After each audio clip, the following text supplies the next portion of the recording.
और बरेली के इज्जत नगर थाना क्षेत्र में नगरीय परिषद में बीती रात को नगर निगम की टंकी का लेंटर डाला जा रहा था। इसी दौरान अचानक से ये पूरा लेंटर भरभरा कर नीचे गिर गया और इस हादसे में 2 दर्जन से अधिक मजदूर घायल हो गए हैं, जिनको ग्रामीणों की मदद से बाहर निकाल लिया गया।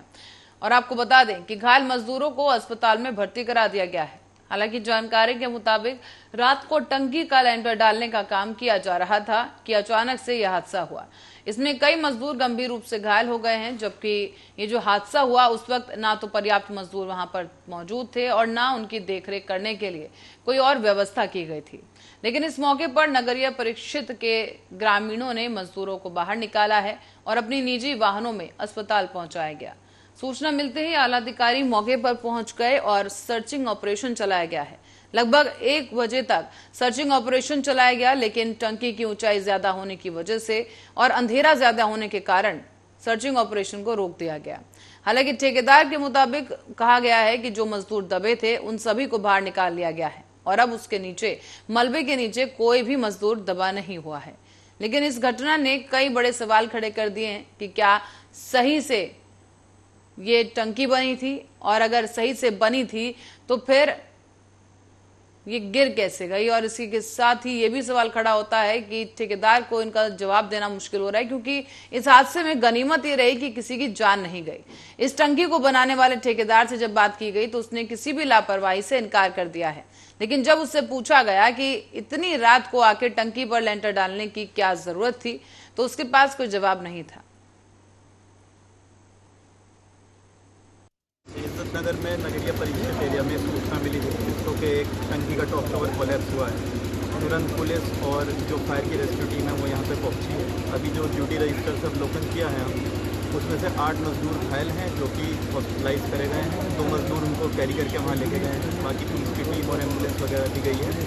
उसके अलावा जो बाकी मजदूर हैं उनकी अटेंडेंस दी गई है, उसमें या तो वो घर पर मौजूद हैं या फिर यहाँ पर मौजूद हैं। इसके अलावा हम फिर भी फायर से एक बार चेक करवा ले रहे हैं कि ऊपर एहतियातन कोई मजदूर या कोई व्यक्ति तो नहीं रह गया है। उसके लिए फायर सर्विस। फतेहपुर में मुहर्रम का जुलूस देखने के दौरान एक घर का छज्जा अचानक से गिर गया है। छज्जा और छज्जे के नीचे खड़े बच्चे, महिलाओं समेत करीब लगभग 20 लोग घायल हो गए हैं। 3 की हालत काफी नाजुक बताई जा रही है, जिन्हें कानपुर रेफर कर दिया गया। घायलों को जिला अस्पताल में भर्ती करा दिया गया है। मौके पर पहुंची भारी पुलिस बल और जिले के आला अधिकारी जब घटना के दौरान हजारों की संख्या में भीड़ वहां मौजूद थी। अस्पताल की अव्यवस्थाओं पर भी घायलों के परिजन भड़क उठे हैं।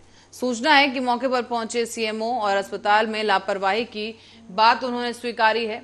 साथ ही आपको बता दें कि सदर कोतवाली क्षेत्र के मुराइन टोला इलाके की देर रात की घटना बताई गई।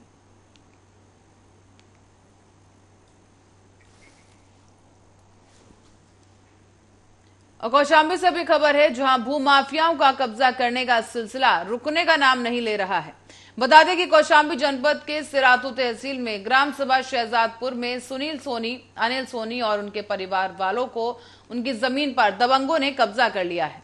उनकी अनुपस्थिति में चारों तरफ बाउंड्री वॉल की तरह तार खींचकर और गेट लगाकर कब्जा किया गया।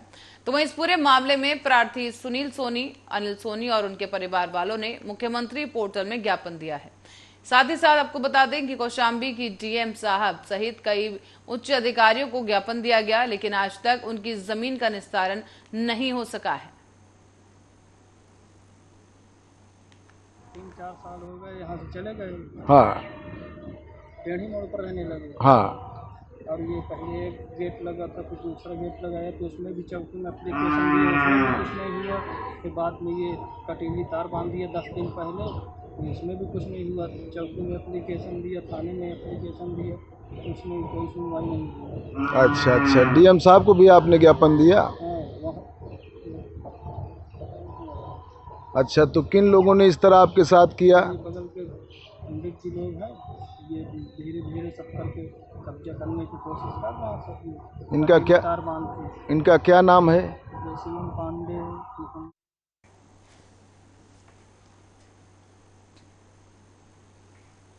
और हरदोई के माधोगंज थाना इलाके में एक युवक की पीट कर हत्या कर दी गई और तार से उसका गला भी कसा गया है। उसका खून से लथपथ शव गांव के ही बाहर खेत पे ट्यूबवेल पर पड़ा मिला है।